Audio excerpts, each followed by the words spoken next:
إن الحمد لله نحمده ونستعينه ونستغفره ونعوذ بالله من شرور أنفسنا وسيئات أعمالنا. من يهده الله فلا مضل له ومن يضلل فلا هادي له، وأشهد أن لا إله إلا الله وحده لا شريك له، وأشهد أن محمدًا عبده ورسوله. أما بعد، قال الله تبارك وتعالى في القرآن المجيد والفرقان الحميد: أعوذ بالله من الشيطان الرجيم، بسم الله الرحمن الرحيم. يا أيها الذين آمنوا اتقوا الله حق تقاته ولا تموتن إلا وأنتم مسلمون. وقال الله تعالى: يا أيها الناس اتقوا ربكم الذي خلقكم من نفس واحدة وخلق منها زوجها وبث منهما رجالا كثيرا ونساء، واتقوا الله الذي تساءلون به والأرحام إن الله كان عليكم رقيبا. وقال الله تعالى: يا أيها الذين آمنوا اتقوا الله وقولوا قولا سديدا يصلح لكم أعمالكم ويغفر لكم ذنوبكم، ومن يطع الله ورسوله فقد فاز فوزا عظيما. إنا عرضنا الأمانة على السماوات والأرض والجبال فأبين أن يحملنها وأشفقن منها وحملها الإنسان إنه كان ظلوما جهولا. ليعذب الله المنافقين والمنافقات والمشركين والمشركات ويتوب الله على المؤمنين والمؤمنات وكان الله غفورا رحيما.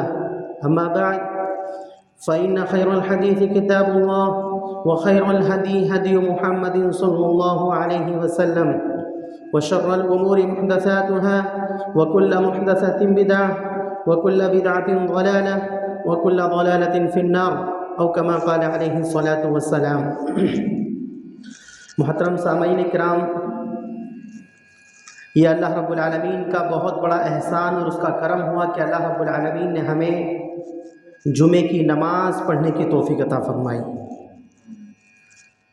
جتنی بھی تعریفیں ہو سکتی ہیں وہ تمام کی تمام اللہ رب العالمین کے لیے سزاوار ہیں، کیونکہ اللہ رب العالمین ہمارا مالک، ہمارا خالق اور ہمارا رازق ہے.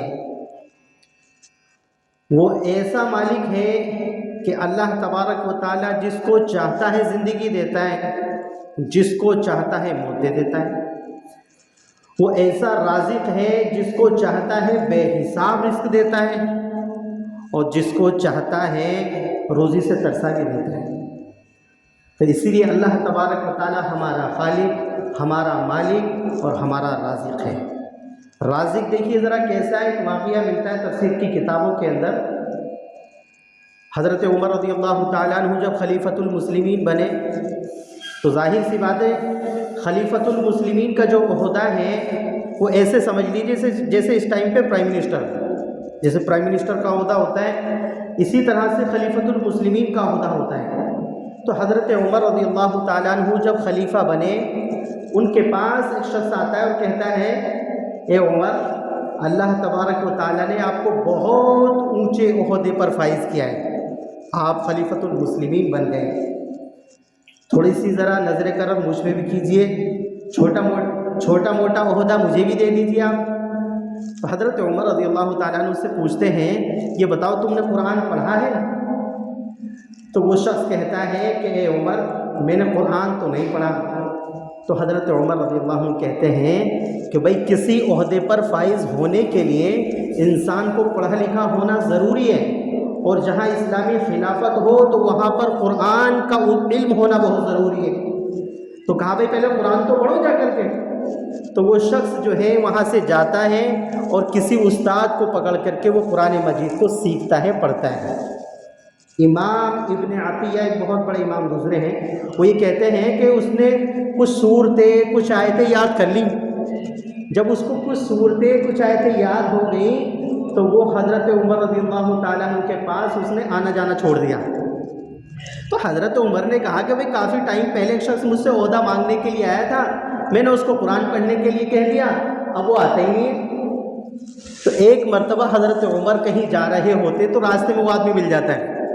تو حضرت عمر کہتے ہیں بھائی روکو تو صحیح.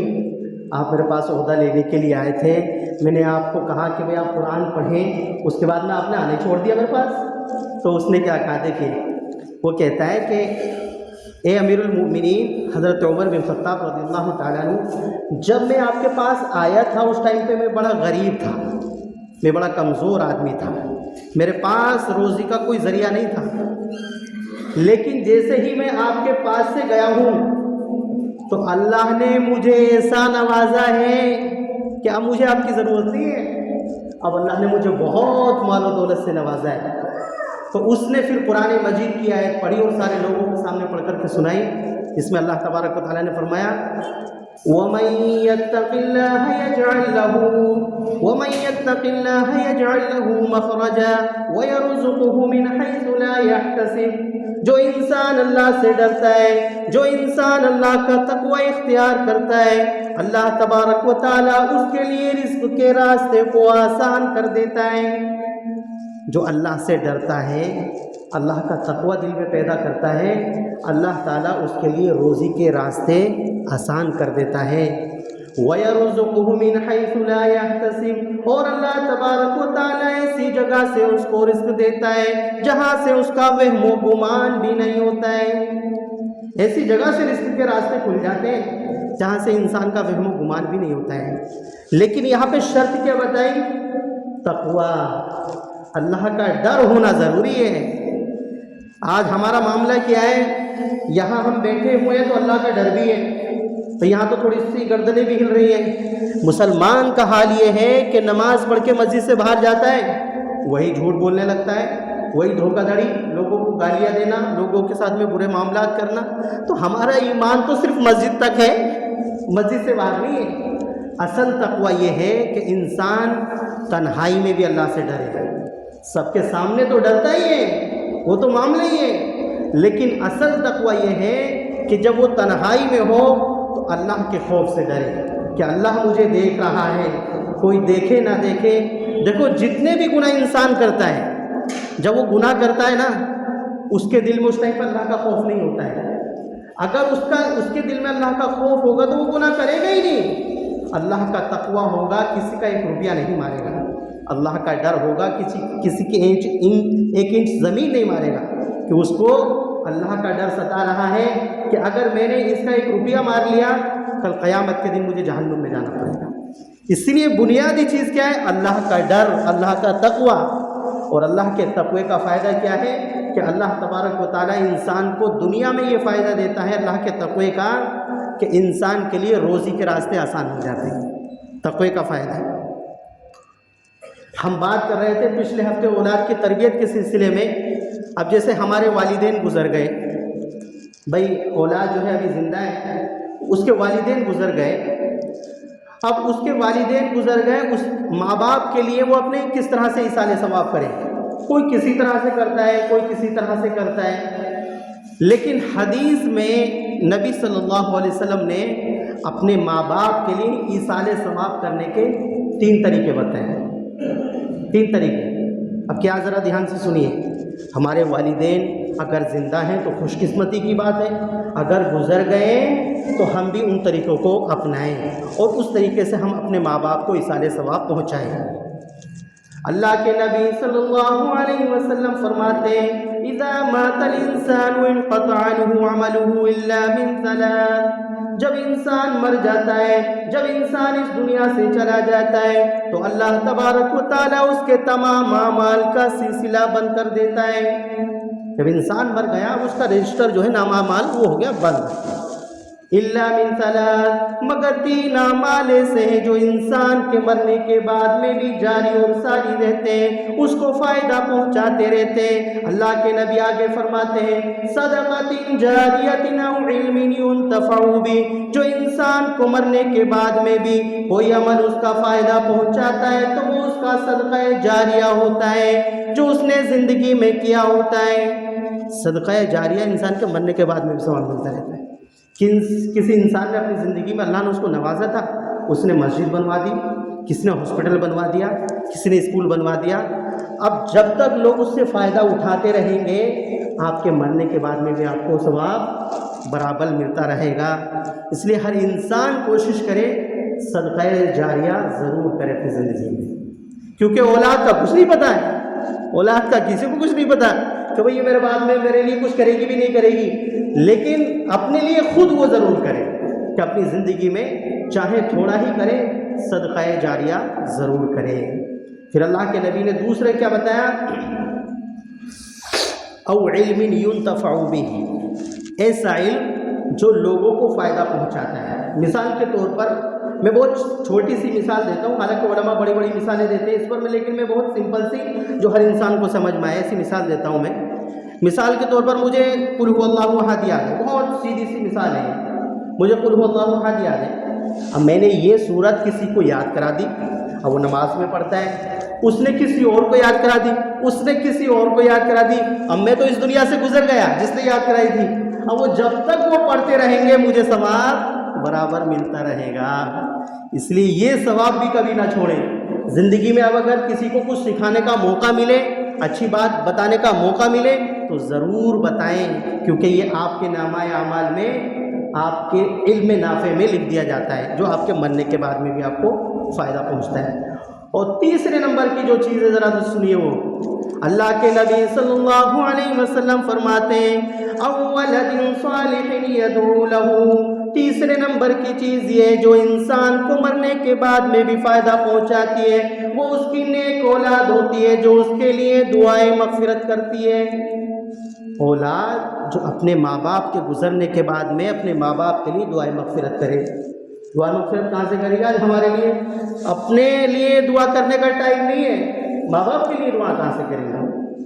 اس لیے سب سے بنیادی چیز یہ ہے اپنے اولاد کو دیندار بنائیں۔ ماں باپ کی کوشش یہ ہوتی ہے میرا بچہ پڑھ جائے، لکھ جائے، بڑا بزنس مین بن جائے، اچھی خواہش ہے، اسلام نے اس کو منع نہیں کیا ہے، لیکن ساتھ میں ہر ماں باپ کی یہ بھی ذمہ داری بنتی ہے کہ اپنے بچے کو حرام اور حلال کے بارے میں بھی بتائیں، اللہ کا ڈر بھی بتائیں کہ بیٹا اگر ایسا کیا تو اللہ کی پکڑ تجھے پکڑے گی، ایسا مت کرنا۔ شرک کے بارے میں بتائے، توحید کے بارے میں بتائے، اور اس کو بتائے کہ اگر میں اگر تیری زندگی میں فوت ہو جاؤں تو کہیں ایسا نہ ہو کہ میرا جنازہ ادھر رکھا ہوا ہے اور جنازے کی نماز پڑھوانے کے لیے تو مسجد کے امام صاحب کو لا کر کے نماز پڑھوا رہا ہے، یعنی تیرا باپ زندگی میں جو بیچارہ محنت کرتے کرتے اس دنیا سے گزر گیا، تیرے لیے گھر بنایا، تیرے لیے زمین جائیداد خریدی، تیرے لیے سکھ چین کی ساری چیزیں خریدی، اب وہ باپ مر گیا، یہ اولاد اتنی نالائق ہے اس کو نماز جنازہ بھی پڑھنا نہیں آتا ہے، اپنے باپ کی نماز جنازہ بھی نہیں پڑھانا آتا ہے، کیا کہہ رہا ہے کہ وہ امام صاحب کو بلا لو وہ پڑھا دیں گے۔ ارے زمین جائیداد تو لے گا اپنے باپ کی، سارا بینک بیلنس تو لے گا اور نماز پڑھوائے گا امام صاحب سے۔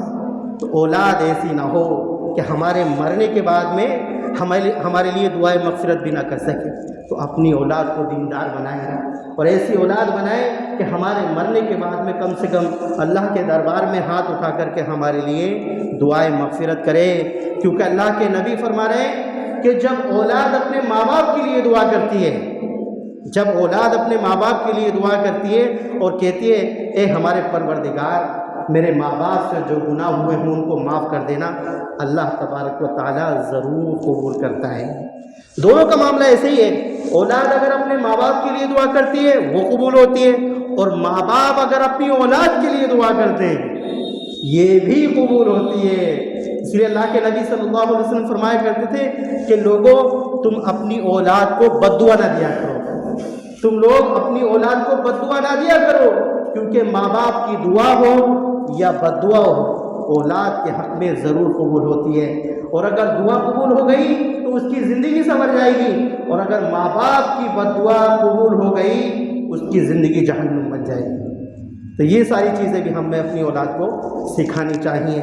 وقت ہو گیا ہے، آخر میں اللہ رب العالمین سے دعا یہ ہے کہ اللہ تبارک و تعالی مجھے بھی اور آپ لوگوں کو بھی کہنے سننے سے زیادہ عمل کرنے کی توفیق عطا فرمائے۔ اللہ تبارک و تعالی ہماری اولاد کو بھی نیک اور دیندار اولاد بنائے، اور ہم اللہ سے وہ دعا کریں جو حضرت ابراہیم علیہ السلام اپنی اولاد کے لیے کرتے تھے۔ کیا کرتے تھے؟ بس یہ آیت پڑھ کر کے میں اپنی بات کو ختم کرتا ہوں. حضرت ابراہیم علیہ السلام اللہ کے دربار میں ہاتھ اٹھاتے اور کہتے ہیں رب اجعلنی مقیم الصلاۃ ومن ذریتی ربنا وتقبل دعا. اے میرے پروردگار مجھے بھی نمازی بنا، میرے بچوں کو بھی، میری اولاد کو بھی نمازی بنا. یہ حضرت ابراہیم دعا کرتے تھے. اللہ نے ایسی دعا قبول کی، خود بھی نبی، بیٹا بھی نبی، اور اس کی نسل میں بے شمار نبی آئے. اللہ اکبر.